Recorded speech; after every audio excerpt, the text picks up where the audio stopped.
Hi everyone, मैं दास्तान आज फिर आप सबके बीच अपनी नई वीडियो लेकर आया हूँ। हमने पिछली वीडियो में अद-दज्जाल यानी कि फॉल्स मसीहा के बारे में बात की थी। आज हम उसी टॉपिक को आगे बढ़ाएंगे।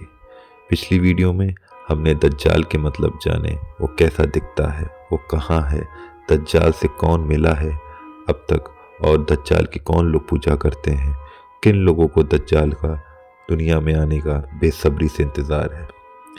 पिछले वीडियो के एंड में मैंने आप लोग को ये कहा था कि फ़िलिस्तीन और यहूदियों के बीच सदियों से चल रही जंग की सबसे बड़ी वजह दज्जाल है। चलिए बिना किसी देरी के हम अपनी वीडियो को आगे बढ़ाते हैं। फ़िलिस्तीन एक बहुत ही खूबसूरत मुल्क है।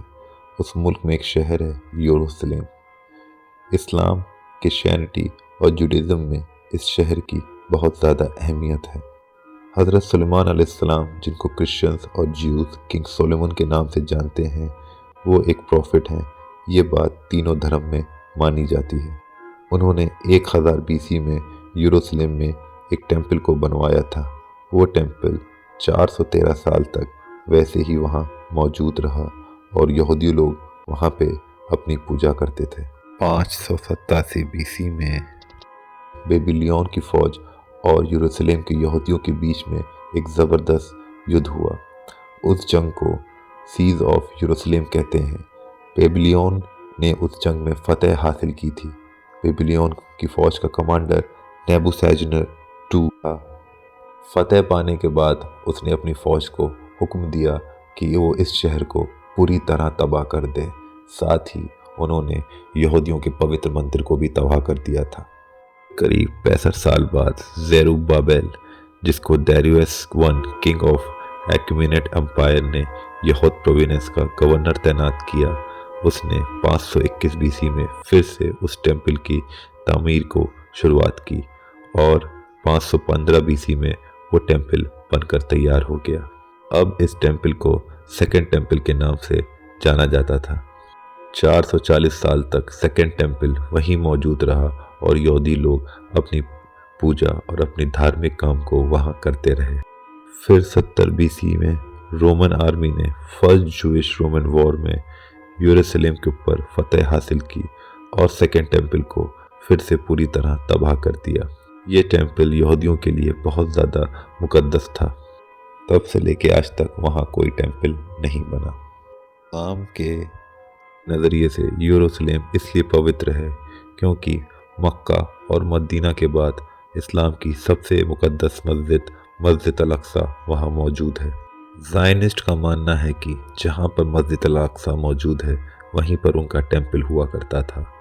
उनका ये मानना है कि इस टेम्पल को हम वहीं तामीर करेंगे, जिसके लिए उन्हें मस्जिद अल-अक्सा को वहाँ से हटाना होगा, जिसके लिए वो कई सदियों से फ़िलिस्तीन में बेगुनाहों का खून बहा रहे हैं। उन्होंने अब की इस टेम्पल को जो वो तामीर करना चाहते हैं उसको थर्ड टेम्पल के नाम से प्रोजेक्ट तैयार किया है। उनका मानना है कि उनका मसीहा अद-दज्जाल तब तक इस दुनिया में नहीं ज़ाहिर होगा जब तक थर्ड टेम्पल बनकर तैयार नहीं हो जाता। थर्ड टेम्पल को बनाने के लिए वो किसी भी हद तक जा सकते हैं और दुनिया में किसी भी तरह का काम करवा सकते हैं। ज़रा सोचिए, जो शख्स, जो चीज़ दुनिया में आई ही नहीं है, सिर्फ उसके नाम के और उसके आने के लिए दुनिया में इतनी तबाही मचा दी गई है। सोचो ज़रा, जब वो इस दुनिया में आएगा तो वो क्या करेगा, वो कितना ताकतवर होगा और वो कितना जुल्म लोगों पर करेगा। पिछली वीडियो में मैंने आप लोग को बताया था कि दज्जाल इस दुनिया में 40 दिन तक रहेगा। उसका पहला दिन 1 साल तक का होगा, दूसरा दिन 1 महीने का होगा, तीसरा दिन 1 हफ्ते का होगा और बाकी के दिन आम दिनों की तरह होंगे। दज्जाल एक बहुत बड़ा जादूगर होगा। वो अपने जादू से बंजर ज़मीनों पर सब्जियां, फल उगाएगा, जिसको देखकर लोग खुश होंगे और उसको अपना खुदा मानेंगे। दज्जाल जब चाहेगा, जहाँ चाहेगा वहाँ पानी बरसाएगा। दज्जाल के बारे में एक बात और कही जाती है कि वो मुर्दा लोगों को भी जिंदा कर लेगा। एक ऐसा वाक़या होगा कि एक बच्चा जो कि बहुत मायूस होगा, दज्जाल उसके पास जाएगा और उसकी मायूसी के बारे में पूछेगा। वो बच्चा दज्जाल से कहेगा कि मेरे माँ बाप इस दुनिया में नहीं हैं। फिर दज्जाल उससे कहेगा कि अगर मैं तुम्हारे माँ बाप को ज़िंदा कर दूं तो क्या तुम मुझे खुदा मानोगे। इतना कहेगा ही नहीं बल्कि वो उनके माँ बाप को फ़ौरन ज़िंदा कर देगा। असल में वो उस बच्चे के असली माँ बाप नहीं होंगे, वो शैतान होंगे जो उसके माँ बाप के रूप में आएंगे। दज्जाल इस दुनिया में तरह तरह के जादू और तरह तरह के छलावे करेगा।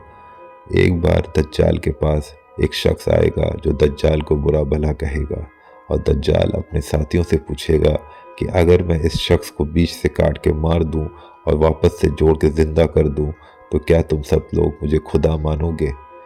ऐसा कहने के बाद दज्जाल उस शख्स को बीच से काट कर 2 टुकड़ों में अलग कर देगा और उन टुकड़ों के दरमियान से निकल कर जाएगा और वापस आएगा और फिर उस शख्स को जोड़ करके ज़िंदा कर देगा। ऐसा देखने के बाद बहुत सारे लोग दज्जाल को खुदा मान बैठेंगे। दज्जाल की फ़ौज में लोगों की बढ़ोतरी हो जाएगी। ज़ायनिस्ट के साथ साथ फ़ारसी, तुर्की, बेडुइन्स और औरतें इसकी फ़ौज में ज़्यादा शामिल होंगी। कहा जाता है कि हर जगह से हर धर्म के लोग टुकड़ों टुकड़ों में इसके पास और इसके साथ जुड़ेंगे। ये एक ऐसा फितना होगा जिससे पार पाना लोगों के बस की बात नहीं होगी। दज्जाल ऐसा छलावा करेगा कि लोगों को समझ में नहीं आएगा कि वो क्या सही कर रहे हैं, क्या गलत कर रहे हैं। वो पूरी दुनिया में फसाद फैलाएगा, लड़ाई फैलाएगा, लोगों को लोगों से लड़वाएगा। यहाँ तक कि ये हाल हो जाएगा जो लोग उसको नहीं मानेंगे उनके पास साल साल भर तक खाने पीने का इंतज़ाम नहीं होगा, क्योंकि सारे अनाज और सारे पानी पे दज्जाल और उसके लोगों का कब्जा हो जाएगा। वो यहीं तक नहीं रुकेगा, जो लोग उसको नहीं मानेंगे वो अपने लोगों से उन सब लोगों को कत्ल करने को कह देगा। जगह जगह खून बहाया जाएगा, बेगुनाह लोग मारे जाएंगे, बस्तियां जलाई जाएंगी, शहर तबाह किए जाएंगे। दज्जाल एक सबसे बड़ा फितना है जो दुनिया ने न कभी देखा। दज्जाल एक ऐसा कड़वा सच है जो इस दुनिया में आएगा ही, और हम उस सब से बचने के लिए हमको सिर्फ और सिर्फ अपने दिल में अच्छाई रखनी है, लोगों के साथ अच्छे काम करने हैं और लोगों को भलाई का रास्ता दिखाना है, एक दूसरे की मदद करनी है और जो लोग मुसीबत में हैं उनको मुसीबत से बाहर निकालना है। इन सब चीज़ों को करके हम दुनिया में बुराई कम कर सकते हैं, और जब हम बुराई कम करेंगे तो दज्जाल हमारे तक नहीं पहुंचेगा। वो उन लोगों को ज़्यादा बुलाएगा अपने पास जो पहले से दुनिया में फसाद कर रहे हैं, वही लोग उसके साथ होंगे। उम्मीद करता हूँ आप सबको मेरी ये वीडियो अच्छी लगी, तो प्लीज़ मेरे चैनल को सब्सक्राइब करें और वीडियो को लाइक करें। जल्दी मिलेंगे अगले एपिसोड अगली वीडियो के साथ।